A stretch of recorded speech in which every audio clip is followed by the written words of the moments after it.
Hello guys! So, ito yung buong school supplies na nakuha natin dito kay TikTok. So, meron na tayong 10 pieces of notebook na different colors. So, ito siya. 1, 2, 3, 4, 5, 6, 7, 8, 9, and 10.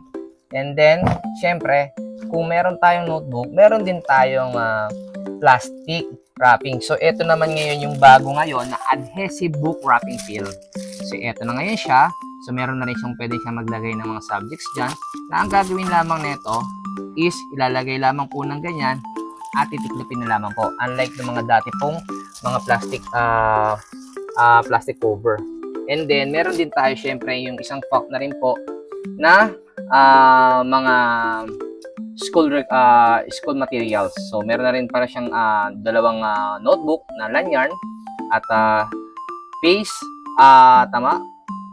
glue, sharpener, eraser, color, and ruler, intermediate pad, and then a coffin band and folder and small and large envelope. So, andito po siya lahat. So, at meron po rin po siyang libreng parang laruan ng mga bata na pwedeng ganito. So, ayan. So, sa halaga lamang po nitong mga to, ito pong ating pack ay nagkakahalaga lamang po ng 249. Nandiyan lang mo sa aking showcase, sa aking yellow basket. And then 10 pieces of notebook sa halagang 109 lamang po ito.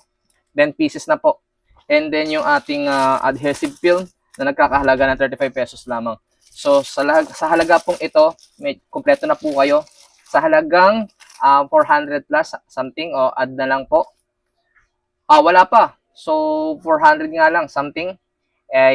Kompleto na po kayo. Wala pang 500 ay meron na po kayong school materials para sa pasukan. So, ano pang hinihintay nyo? Ayan, visit my showcase and check my yellow basket. So, bye-bye!